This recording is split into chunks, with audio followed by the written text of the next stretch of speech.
Ayın 14'ü saat 00:19 itibariyle Venüs Terazi burcuna geçecek. Neden bu kadar önemli? Bir kere Venüs Terazi burcunu yönetiyor. Bir kere Venüs aşkla ilgili, parayla ilgili ve güzellik algısıyla ilgili bir gezegen. Yalnız Venüs daha Terazi burcuna girer girmez önümüzdeki 3-4 güne damgasını vuracak bir açı yapacak. Venüs, Uranüs'le ve Plüto'yla bir hava üçgeni oluşturacak. Burası haritanızda hangi evse, yani ikizler, kova ve terazi burçları hangi evinizde ise sevgili dostlar, bunlarla ilgili ani ve güçlü gelişmeler bekleriz. Uranüs'ten dolayı ani, Plüto'dan dolayı güçlü, Venüs'ten dolayı da para ya da aşk ya da o evin konularıyla ilgili bir güzellik bekleriz işin açıkçası.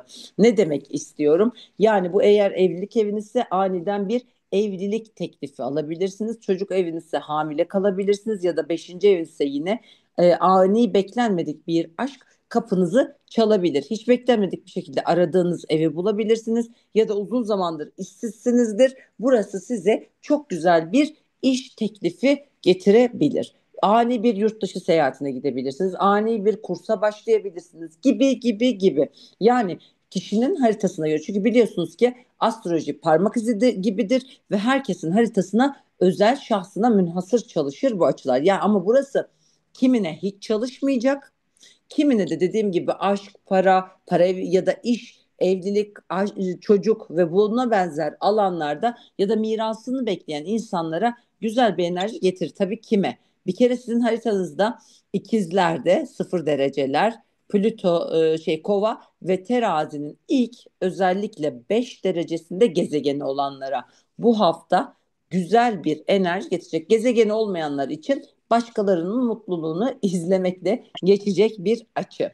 Şimdi Merkür Mars'la kavuşuma gidiyor ama güzel bir açı. Normalde Merkür Mars kavuşumu Akrep'te ifşalar, sözlü saldırılar, trafikte saldırılar, hani böyle magandaların türediği bir dönemi gösterebilir. Lakin bu açı Kuzey Ay düğümüyle olan 120'liğinden dolayı özellikle hani fikirlerde zıplama. İşte Uranüs Plüto ile beraber Venüs'ün zaten gökyüzünde bu açıyı tetiklemesi, hani böyle fikirler 1 milyon. Böyle uzaylılarla ilgili haberlerin hortlaması bunları da verebilir. Uzay gemileri, uzaya seyahat, uçaklar ve bunlarla ilgili güzel böyle değişik gelişmeleri de getirebildiği gibi çok ciddi fikirleri de alevlendirebilir. Ama Mars Akrep zaten yönettiği yerde güçlü. Artı bu Mars Jüpiter'le de 120'liğe gidiyor. Bugün Ay desteği de vardı aslında.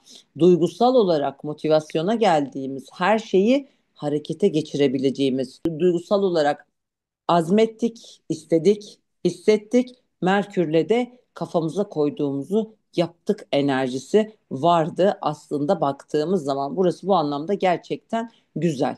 Şimdi elektronik cihaz alınır mı? Evet, artık alabilirsiniz. Neden? Bir kere Uranüs biliyorsunuz bilgisayarlarla ilgili ve Merkür'de iletişimle ilgili. Alınabilir mi? Evet, alınabilir ama yarın değil. Ne zaman? Onu söyleyeceğim.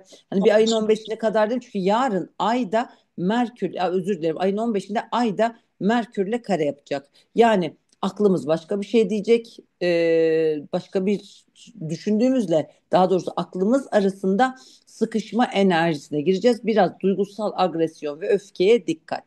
O yüzden benim önerim ayın 15'ini geçirdikten sonra 2 gün daha beklemeniz.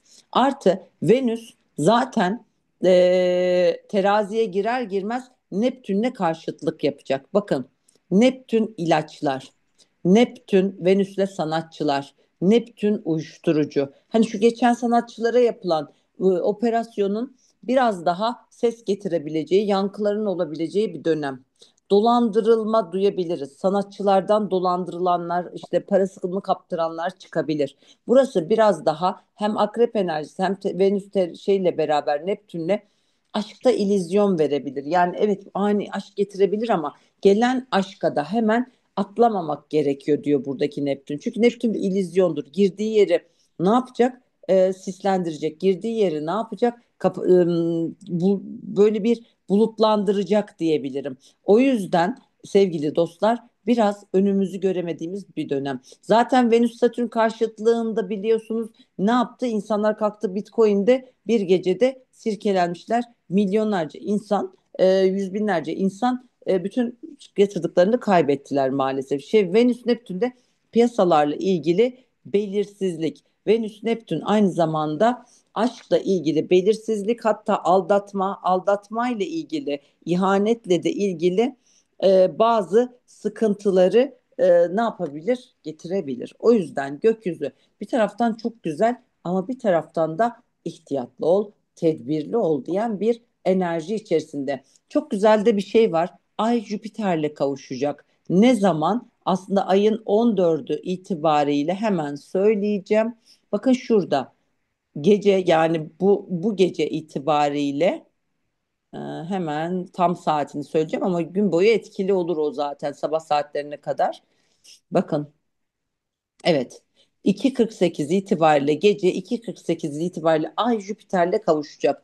Nedir biliyor musunuz? Aslında Satürn'le de 120'liği olacak. Artı aslında uzaktan da olsa Mars'ta da bir 120'liği var. Ne demek istiyor gökyüzü?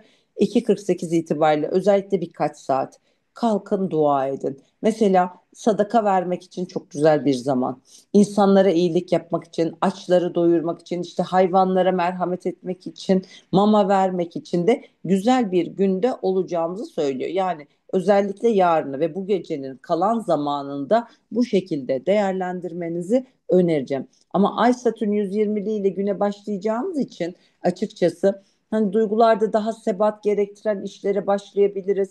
Daha mesela karar vermek adına, daha doğrusu hani bir şeyin devamı gelsin ve bunu duygusal olarak motive olduğum bir iş olsun ama sağlam olsun diyorsanız sabah saatleri itibariyle de başlayabilirsiniz. O yüzden burada günün en önemli geçişi olarak söyleyeceğim. Venüs, Uranüs ve Plüto 120'liği, terazi, kova ve ikizlerin ilk 5 derecesinde, ilk 5 gününde doğanlara gerçekten ciddi, ani, beklenmedik güzel şanslar getirecek diyebilirim. O yüzden hepimize bolluk, bereket ve güzellik de gelsin. Zaten şu anda Jüpiter Satürn'le beraber Yengeç, Akrep ve balıkların son derecelerini destekliyor. Bakın burası güzel. İkizler, Terazi ve Kova ile e, değişken burçların, yani özür dilerim, hava burçlarının Terazi, İkizler ve Kova'nın ilk 5-10 derecesi tetikleniyor. Bu anlamda burası da güzel. Biraz hani Jüpiter karesinden dolayı toprak burçları, biraz Satürn'den dolayı da Balık, Başak, İkizler Yayında ufak ufak zorlandığı bir süreç ama enerji bir tık daha yumuşadı. Terazi yeni ayına kadar Dolunay Terazi yeni ayına kadar, evet, bakacağız bakalım gökyüzü nasıl olacak ama hepimize güzellik, kolaylık ve mutlulukla gelsin diliyorum. Sorumuz var mı arkadaşlar? Dilek hocam, benim bir sorum var. Ben bugün bir tane sokak kedisi sahiplendim. Evet. Etkisi var mı acaba? Çünkü İlla ki haritanda şimdi bakın sokak kedi, yani sokak hayvanı ya da evcil hayvan sahiplenmek 6. evimizle ilgilidir. Ee, Ve o yüzden mesela 6. evimizde bir yeni ay, dolunay, bir tutulma, anlatabiliyor muyum? Bununla ilgili mutlaka bize bir hayvan edindirebilir. Tabii haritanın potansiyeli. Ya ben her zaman şunu derim. Haritanın potansiyelinde olacak ki kişi bunu yapabilsin. Anlatabildim mi? Oraya tetik dokunduğu zaman tabii ki var. Ama Venüs'le mi var? Tutulma mı getirdi? Hani ne getirdi? Mars mı getirdi? Bilmek için haritayı incelemek lazım.